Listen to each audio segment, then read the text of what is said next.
섬김부의 이러한 예수님 닮은 수고와 섬김의 사역에 대해서 감사드립니다. 이 섬김 오늘 예배와 함께 헌신을 새롭게 결단하시는 섬김부 여러분들을 위하여서 마태복음 20장 28절 말씀을 드리겠습니다.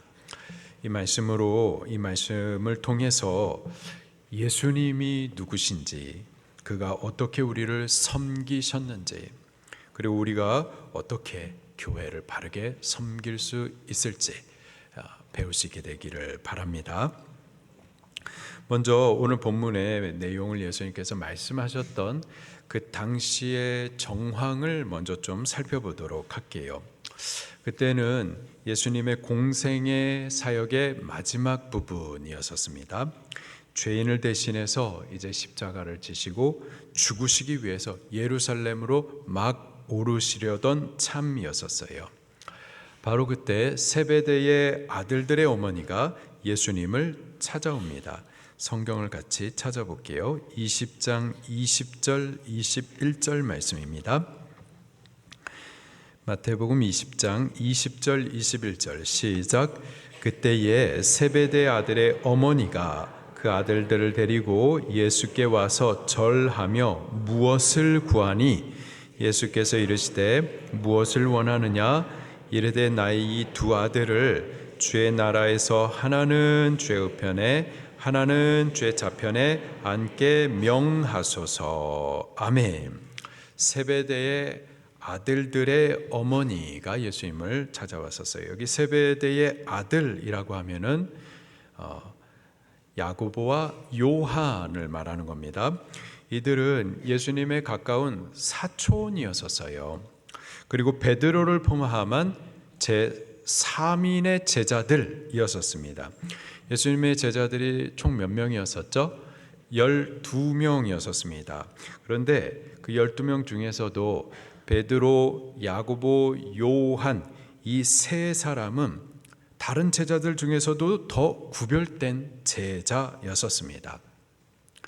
야고보, 요한은 그렇게 예수님과 더 특별한 관계가 있었던 사람이었던 거죠.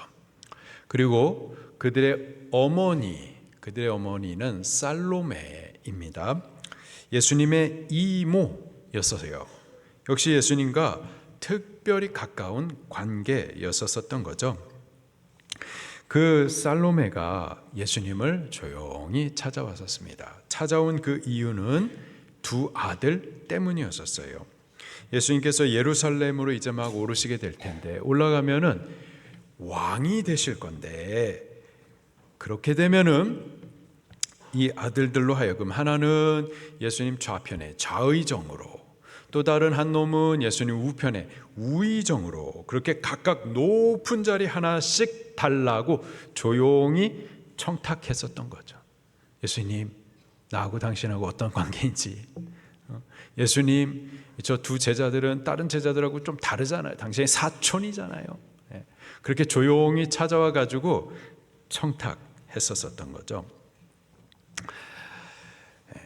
조용히 다른 제자들도 있기 때문에 아마 조용히 찾아와서 청탁했었을 거예요. 그런데 이 사실이 다른 제자들에게 다 알려지게 됩니다. 나머지 그 제자들 이 사실을 알고서 기분이 어땠을까요? 별로 안 좋았었을 거예요. 나빴을 겁니다. 분하게 여깁니다. 24절 말씀을 같이 읽을게요. 시작. 10 제자가 듣고 그 두 형제에 대해 분이 여기거늘. 아멘. 분하게 여겼었습니다. 괘씸했었던 거죠. 그리고는 바로 그때부터 제자들 서로 간에 누가 더 많이 수고했냐, 누가 더 공로가 크냐, 예수님께서 예루살렘 올라가지고 이제 이 나라의 왕이 되실 건데 그러면은 누가 더 높은 자리에 서기에 합당하냐, 이런 엉뚱한 일로 혈안이 돼가지고 서로 다투고 싸웠었던 겁니다. 유다 나라는 400년 동안 이 말라기 선지자 이후에 선지자가 나타나지 않았었습니다. 그리고 그동안에는 헬라 그리고 로마에 의하여서, 이런 이방 나라에 의하여서 통치를 받으면서 나라가 찢길 대로 찢겼고 많이 상한 상태였었어요. 때문에 이 유다 나라는, 유다 사회, 유대인들은 그들을 이런 모든 상황 가운데서 구원해 줄 메시아를 찾기 시작했고 간절히 대망했었습니다. 그러다가 마침 400년 만에 광야에서 세례 요한이 등장해서는 예수님을 메시아로 소개를 해 주었었던 겁니다.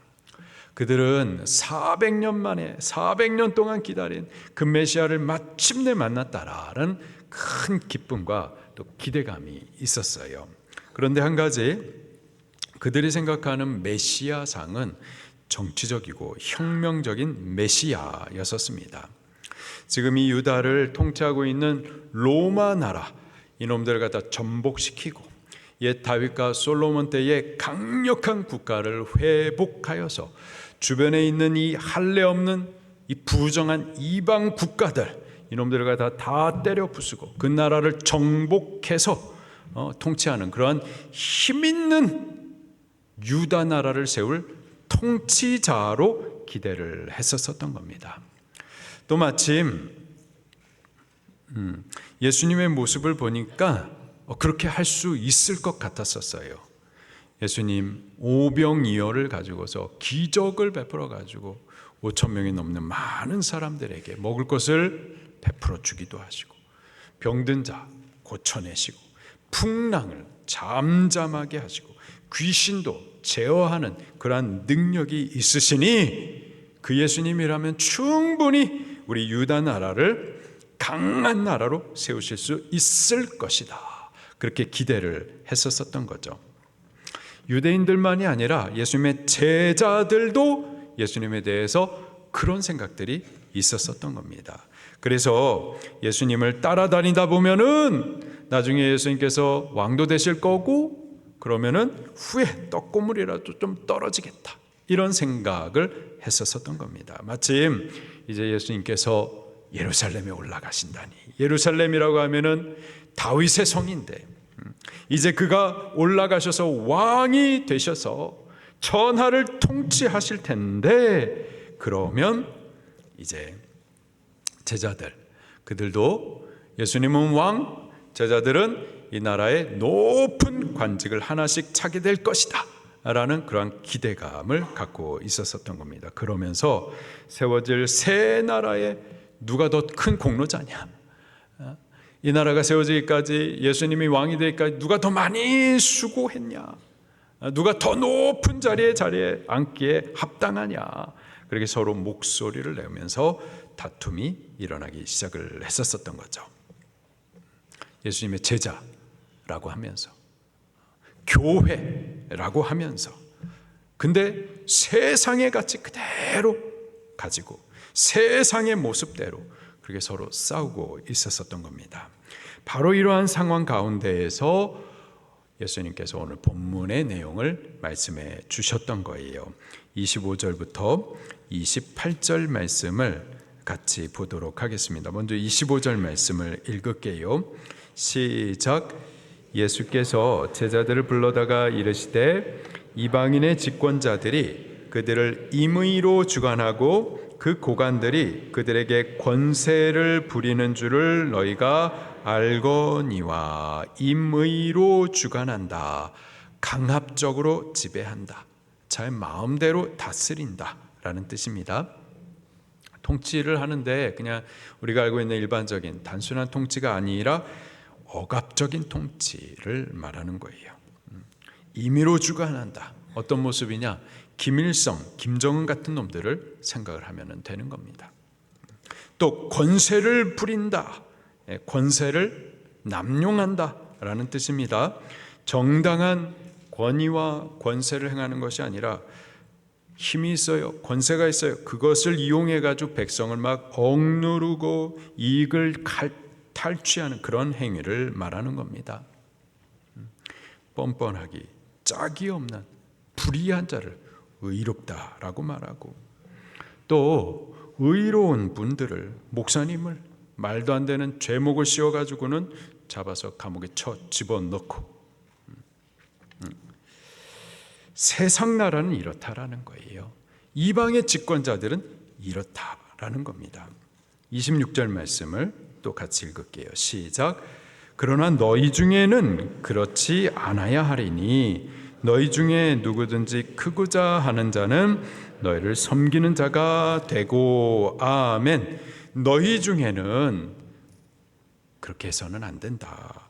너희라고 하면은 지금 서로 싸우고 있는 제자들을 말하는 거죠. 높은 자리 하나씩 갖고자, 세상의 집권자들처럼 그러한 권세를 갖고자 기대하던 그들을 향해서 하는 말입니다.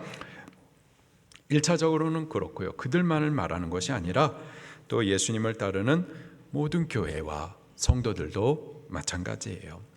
우리 교회 안에서도요, 목사가 있고 장로님, 권사님, 집사님 등 직분들이 있어요. 또 우리 섬김부, 부장님, 차장님, 팀장님 이러한 직함들이 있습니다.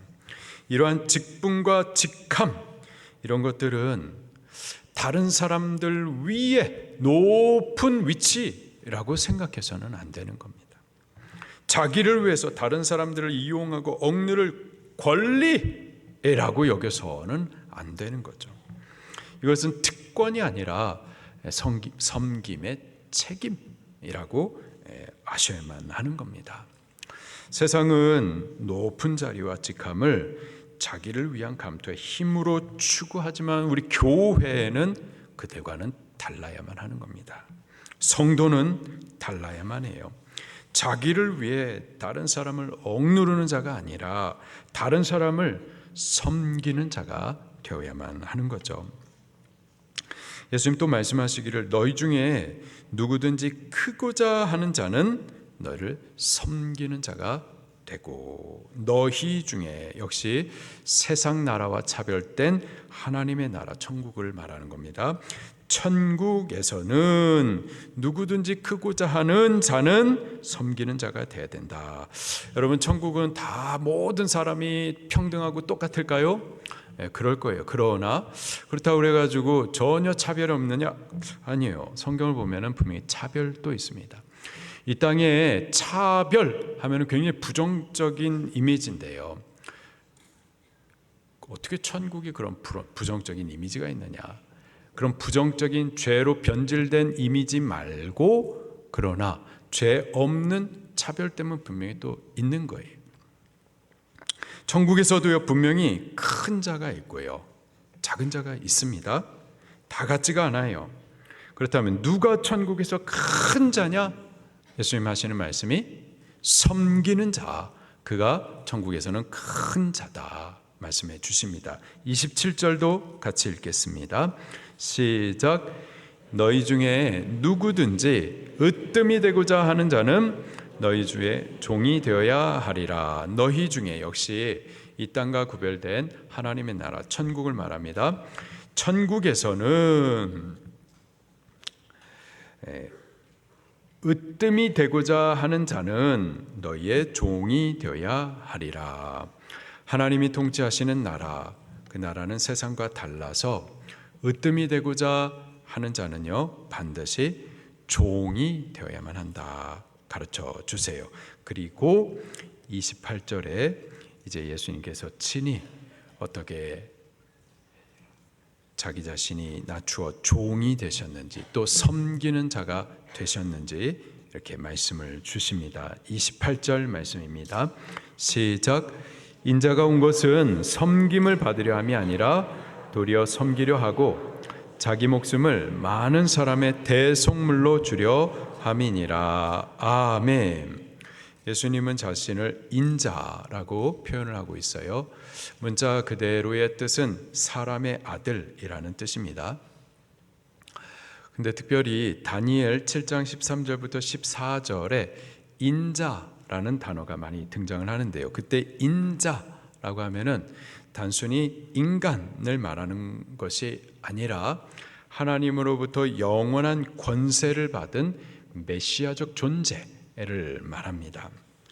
예수님께서 지금 당신을 인자라고 말하는 것은 다니엘서에 기록된 그 인자를 자기 자신에게 비추어서 사용하고 계시는 겁니다. 근데 쉽게 말해서 예수님께서 지금 인자라고 사용을 하시는데, 이 인자의 뜻은 그냥 쉽게 말하면은 사람이 되신 하나님이라는 뜻입니다. 사람이 되신 하나님. 예수님 그분은요 하나님이십니다. 크고 높으신 분이세요. 만유를 창조한 창조주, 또 통치하시는 왕이십니다. 모든 만물이 높여서 찬양해야 할, 찬양과 영광을 받으시기에 합당한 분, 그분이 바로 예수님이세요. 근데 그 예수님이 사람이 되신 거예요. 창조주신데 피조자의 몸을 입으신 겁니다. 무한하신 하나님, 우주를 만드신 분이라면 우주보다 더 크신 분인데, 그 무한하신 하나님이 작고 또 유한한 이 인간의 몸에 갇히신 거예요. 하나님이신 그 예수님이 스스로 비천한 사람의 몸을 입고 이 땅에 찾아오셨습니다. 그 오신 이유를 밝히시는데요, 섬김을 받으려 함이 아니다라는 겁니다. 내가 너희를 위해서 이렇게 낮아졌고 비천해졌고 사람이 되기까지 너희 수준까지 찾아왔는데, 그렇다면 이제 너희는 마땅히 나를 존중해야 되고 감사해야 되고 섬겨야 한다. 이러한 섬김을 받기 위해서 예수님이 저들을 찾아오신 것이 아니다라는 겁니다. 내가 교회를 위해서 안내도 서고 수고도 많이 하고 또 먼 길까지 찾아와가지고 봉사도 했으니 교회는 나를 인정해줘야 된다, 높여줘야 된다, 섬겨줘야 된다. 나는 이렇게 수고 많았으니 섬김을 받을 만하다, 섬겨라, 그런 목적으로 섬겼었던 것이 아니라는 거예요. 그럼 왜 하나님이신 그 예수님이 사람이 되기까지 우리를 찾아오셨느냐? 도리어 섬기려 하고 섬기시기 위해서 이 땅에 찾아오셨다라는 겁니다. 섬기시되 어떻게 섬기시러 오셨는가 보니 자기의 목숨을 많은 사람들의 대속물로 주려고, 주기까지 섬기시려고 이 땅에 오셨다 말씀하십니다. 대속물이라고 하면은 죄를 속하기 위해서 대신 피 흘려 죽는 제물을 말해요. 레위기 제사법에 사람이 범죄하면은 그 죄로 인하여서 반드시 하나님 앞에 심판을 받아 죽어야만 합니다. 그러나 그 죄인이 죽지 않고 죄의 속함을 받을 길을 가르쳐 주셨는데, 그 길이 제사입니다. 특별히 속죄제예요. 그 제사를 드리기 위해서 중요했던 것이 제물입니다. 흠없고 순전한 짐승을 하나님 앞에 가지고 나오는 거예요. 그리고 그 죄인이 손을 그 흠없고 순전한 짐승 머리에 안수하면서 자기의 죄를 하나님 앞에 고백합니다. 그러면 그 안수한 손을 통하여서 내 모든 죄가 이 흠없고 순전한 짐승에게 전이 되어, 그렇게 짐승은 나의 죄를 담당하고 그 죄로 인하여서 그 짐승은 하나님 앞에 심판을 받아 죽임을 당하게 되는 겁니다. 먼저는 칼로 그 목을 베가지고 피를 다 쏟아내어 죽이고요. 그 다음에는 그 짐승을 조각조각 잘라내어서 죽입니다. 머리 자르고 발다리 자르고 몸통 잘라내서 두 번째 죽이는 거예요. 그리고 번제단에서 나무와 함께 그 잘린 고기들을 올려서 불태워서, 그래서 완전히 제가 되기까지 그렇게 3번 죽이는 겁니다. 완전히 죽여버리는 거예요. 그렇게 죄인을 대신해서 완전히 죽는 그 짐승을 바로 대속물이라고 말합니다. 예수님께서는요, 못돼 처먹은 죄인 우리, 그래서 그 죄로 인해서 마땅히 하나님의 심판을 받아 죽어야 될 우리를 대신하여 죽으실 대속물이 되시기 위하여서 이 땅에 오신 거예요. 그가 우리의 죄를 담당하고 죄의 심판을 받아 죽어 주심으로 우리의 죄 사하고 의롭게 하시고 우리로 하여금 죽지 않고 생명을 얻게 하시려고 바로 그 목적을 위해서 하나님이신 예수님이 사람이 되어서 이 땅에 우리를 찾아와 주신 겁니다. 죄에서 건져내시려고, 지옥 가지 않고 천국 가게 하시려고, 우리의 영혼을 구원하시려고, 영혼 구원의 목적을 위하여서 예수님께서는 섬기러 와 주셨었던 겁니다. 우리 섬김부는 예수님을 많이 닮은 부서인데 예수님을 우리 섬김부의 모델 삼을 수 있기를 바랍니다. 예수님의 모습을 따라서 우리 섬김부는 교회와 성도들을 바르게 섬길 수 있게 되기를 예수님 이름으로 축원합니다. 세 가지를 말씀을 드릴게요. 첫째로, 너희 중에는 그렇지 않아야 하리니. 섬김부는 맡겨진 그 직분을 자기를 위한 감투, 권위로 여기지 말고 섬김의 사명으로, 섬김의 책임으로 그렇게 여길 수 있게 되기를 예수님 이름으로 축원합니다. 두 번째로, 우리 섬김부는요, 크고자 하는 자는 섬기는 자가 되어야 하고 으뜸이 되고자 하면은 종이 되어야 하리니. 말씀하신 대로 섬기는 자가 되기를 예수님 이름으로 축원합니다. 종이 되시기를 예수님 이름으로 축원합니다. 그래서요, 우리가 다 하나님 앞에 서고 저 천국에 이르게 될 텐데 바로 그곳에서 큰 자, 으뜸이 되는 자가 꼭 될 수 있기를 예수님 이름으로 축원합니다. 마지막으로요, 우리 섬김부가 열심히 섬기시는데요, 희생하며 수고하시는데요, 그 모든 섬김의 목적을 좀 분명히 할 수 있기를 바랍니다.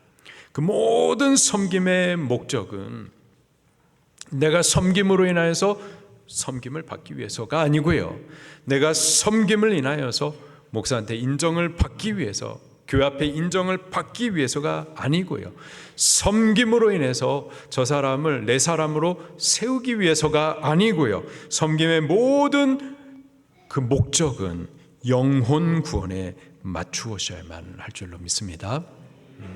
죄와 저주에서 건짐을 받을 수 있도록, 저분 지옥 가지 않고 꼭 천국 갈 수 있도록, 꼭 예수님을 구원자와 주님으로 만나고 믿고 그래서 구원을 얻을 수 있도록, 구원 얻은 그 기쁨과 감격으로 주를 섬겨 예배하는 삶을 살 수 있도록 영혼 구원의 목적으로 교회를 섬기고 영혼을 섬길 수 있기를 예수님 이름으로 축원합니다. 영혼 구원의 목적으로 영혼을 섬기다가 바로 그 일을 위해서 값을 치러야만 한다면은, 희생이 필요하다면은 기꺼이 그것을 위해서 나를 그들을 위한 대속물로 내어 드리기까지 그렇게 사랑으로 섬길 수 있기를 예수님 이름으로 축원합니다. 그렇게 함으로 예수님으로부터 나를 참 많이 닮았다 하면서 칭찬을 듣는 그러한 부서 꼭 될 수 있기를 예수님 이름으로 축원합니다. 우리 말씀 붙들고 통성으로 기도하시겠습니다.